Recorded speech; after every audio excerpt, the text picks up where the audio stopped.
નમસ્કાર ખેડૂત મિત્રો, મોવા નર્સરીની યુટ્યુબ ચેનલમાં આપ સર્વે ખેડૂત મિત્રોનું હાર્દિક સ્વાગત છે। ખેડૂત મિત્રો, આજે આપણે નિમાસ્ત્ર બનાવવા જઈ રહ્યા છીએ। જેમ આપણે આપણી ચેનલમાં જીવામૃત બનાવતા શીખ્યા અને જીવામૃતનો કઈ રીતનો ઉપયોગ કરવો તે પણ આપણે જાણ્યું, એવી જ રીતે હવે નિમાસ્ત્ર ઉપયોગ કરીએ છીએ। નિમાસ્ત્રનો ઉપયોગ એટલા માટે છે કે પ્રાકૃતિક ખેતી તરફ વળીએ છીએ ત્યારે આપણે નિમાસ્ત્રનો ઉપયોગ ચૂસિયા પ્રકારની કોઈ પણ જીવાત છે, મોલો મસી છે, થ્રિપ્સ છે, સફેદ માખી છે, એના નિયંત્રણ કરવા માટે આપણે નિમાસ્ત્રનો ઉપયોગ કરીએ છીએ। તો નિમાસ્ત્ર બનાવવા માટે સૌપ્રથમ તો 200 લીટરનું એક પાણીનું આપણી પાસે ટેન્ક છે। 200 લીટર પાણીના ટેન્કમાં 2 કિલો જેટલું ગાયનું ગોબર છે એ નાખવાનું હોય છે।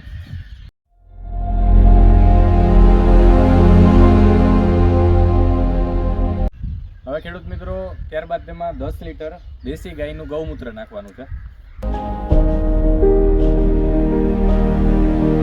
ત્યારબાદ ખેડૂત મિત્રો, નિમાસ્ત્ર એટલે કે લીમડામાંથી તૈયાર થતું આપણે જે નીમ ઓઇલનો ઉપયોગ કરીએ છીએ એવી જ રીતે આમાં છે 10 કિલો જેટલા લીમડાના પત્તા અથવા નાની ડાળીઓ અને એવું બધું નાખવાનું હોય છે, લીમડાયુક્ત। એટલે કે આપણે લીમડાની ડાળીઓ છે અને પાંદડા છે જે આપણે 10 કિલો જેટલા આ નિમાસ્ત્રમાં નાખવાના હોય છે। મિત્રો, આ જે રોપા છે એ રોપા હજુ 1 વર્ષના જ છે, એટલે શરૂઆતથી જ આપણે એને પ્રાકૃતિક ખેતી તરફ વળીએ છીએ અને સફેદ માખીનો જે ઉપદ્રવ આવે છે એમાં નિમાસ્ત્રના ઉપયોગથી આપણે એનો ઉપદ્રવ ઓછો કરીશું। મિત્રો, હવે આપણું આ નિમાસ્ત્ર તૈયાર છે।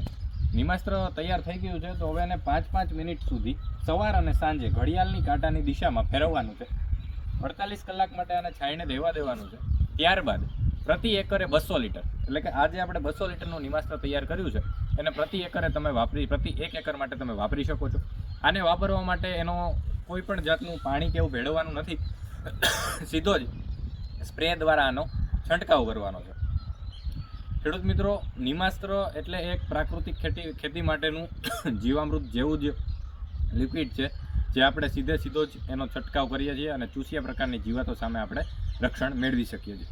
આભાર, ધન્યવાદ।